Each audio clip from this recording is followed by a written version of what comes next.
Once upon a time, there was a kingdom called Manipuri. Maniraj is the king of Manipuri. Maninagar is the capital of Manipuri kingdom. At the outskirts of Maninagar, there lived a saint called Kandagupta. He was very clever. There were very few people who did know about the wisdom of Kandagupta. He was also known for his fortune telling. One of the courtiers of the kingdom came to know about the feats of Kandagupta. He then told about this to King Maniraj.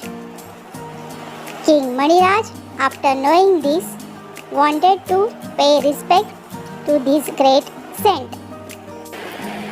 So he invited Kandagupta to his palace. When Kandagupta arrived, Maniraj welcomed him and offered him a seat. Then the king asked the saint to tell something about his future from his horoscope. After the keen observation into the king's horoscope, Kandagupta started telling the future boons to be blessed upon the king. Kandagupta started telling the future boons to be. The king was so happy. He kept on rewarding the saint with the gold and silver for every boon told by Kandagupta. Now, Kandagupta told the king that there were some future misfortunes also. As he started telling misfortunes, the attitude of king started to change. At one point, he shouted, "Stop, you filthy soul! How dare you say such nonsense? I order you to say me the time of your death." Kandagupta was very wise. He replied in a small voice, "My lord, according to my calculations, my death will take place just an hour before thy death." The king was stunned. He felt his error. He begged pardon of Kandagupta and sent him off with furthermore wealth.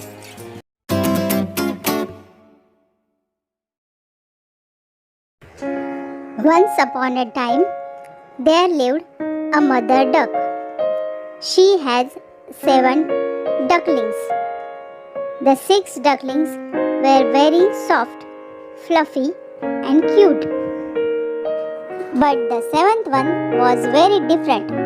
It was bigger and its feathers were grey and shaggy. It looked so ugly. Mother duck said, "All are same for me. It's my baby duckling. I love all of them very much." But the other 6 brothers and sisters didn't like the ugly duckling. When it waddled towards them, they burned their backs and ran away. The little ducklings would go for a swim every day to a lake nearby. The ugly duckling wanted to join the others, but they didn't want him. They always swam away from him. He was left all alone. The ugly duckling swam better than the other ducklings, which did not please them at all. They teased him about his ugliness. His only friend was his mother. Other ducks told his mother, "All your ducklings are smart, but this big fellow looks so different. Why is he so ugly?" His mother only said, He is mine and I love him too. At last, feeling very lonely and sad, the ugly little duckling decided to leave the lake. He made his way to the river's edge and swam away with the river. Whenever the poor duckling tried to seek shelter, he found that he was always ridiculed by other smaller birds, animals, even human beings poked fun at him. He became lonelier and more miserable. By and by, he grew bigger and stronger. But whenever he looked at his own reflection, he thought, "Oh, I look so ugly." He was afraid to look at his own reflection. One day, when he was hiding among the reeds, he saw a flock of graceful white swans swim past. They were the most beautiful birds he had ever seen. "Oh, how wonderful to be like them," he said to himself. One fine morning, when he flapped his wings against his sides, he rose high into the air. He flew on till he found himself in a beautiful fragrant garden. From a thicket close by came beautiful swans, rustling their feathers and gliding lightly over the smooth water. The ugly duckling swam towards the beautiful birds and bowed his head down to the surface of water. And what did he see in the clear stream below? His own image. No longer a dark, grey, ugly bird, but a graceful and beautiful swan. The other swans swam around the newcomer and welcomed him. The bird that had lived a miserable life as an ugly duckling was a swan after all. He cried joyfully from the depth of his heart, "Oh, I am looking so beautiful. I never dreamed of such happiness as this while I was an ugly duckling."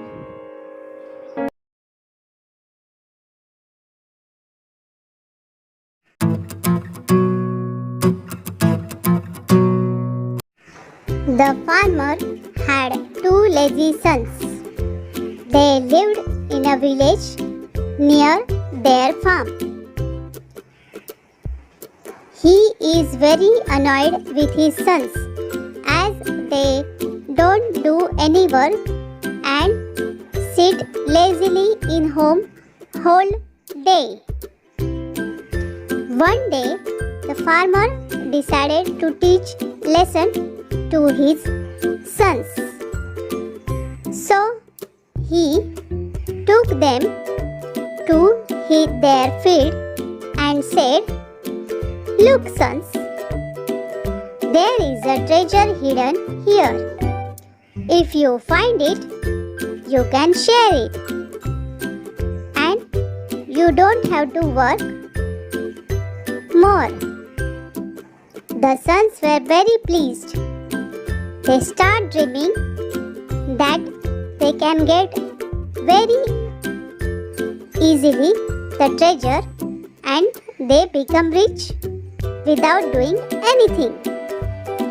They were both very happy. So they decided to do as their father said. So next day they dug up the whole field but found no treasure.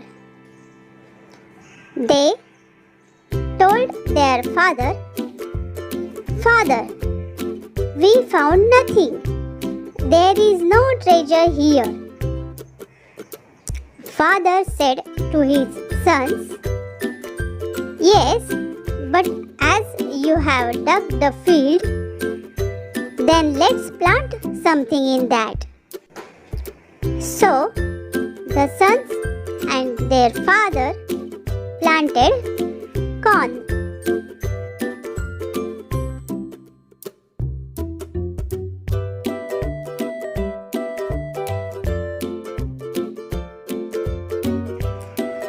Then they said to their father, "We found no treasure." Then after 5-6 months, the corn was ripe and golden. The farmer took his sons to see it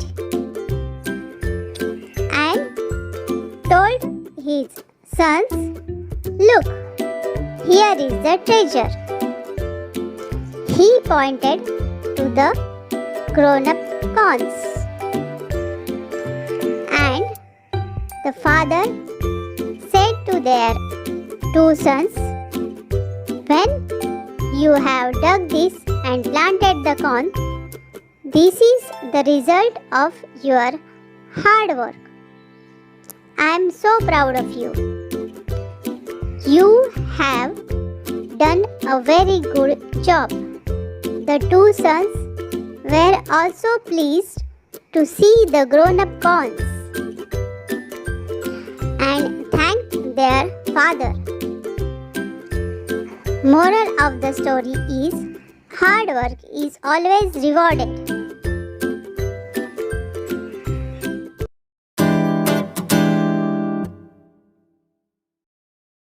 Once upon a time, there lived 3 big fishes in a lake. They were very close friends, but characteristically, they are very different. They lived together in a lake where they had grown up. The first was very wise, the second fish was clever, and the third was fatalistic. One evening, the wise fish heard 2 fishermen conversing on the lake shore. "Friend, I have caught many fishes here. Why don't you join me tomorrow? We will come early in the morning for a good catch." The other fisherman agreed. The wise fish swam to her friends and said, "We must leave this lake at once. We can swim to the pond through the canal to save ourselves. Tomorrow we won't be caught in the fisherman's net." At this, the clever fish said, "Why leave now in such a hurry? We will see if the fishermen arrive. We will find some way to escape them when the time comes." The fatalistic fish said, "I have grown up in this lake. I cannot leave my birthplace. Whatever will be, will be. I will not go anywhere." The wise fish got worried. She bid her 2 friends goodbye and left through the canal. She soon reached the pond. There she felt safe and happy.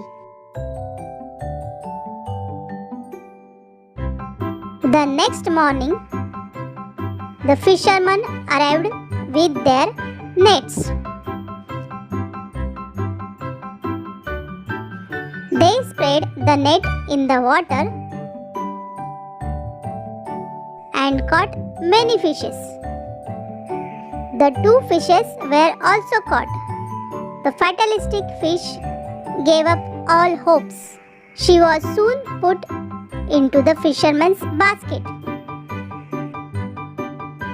The clever fish thought of a plan.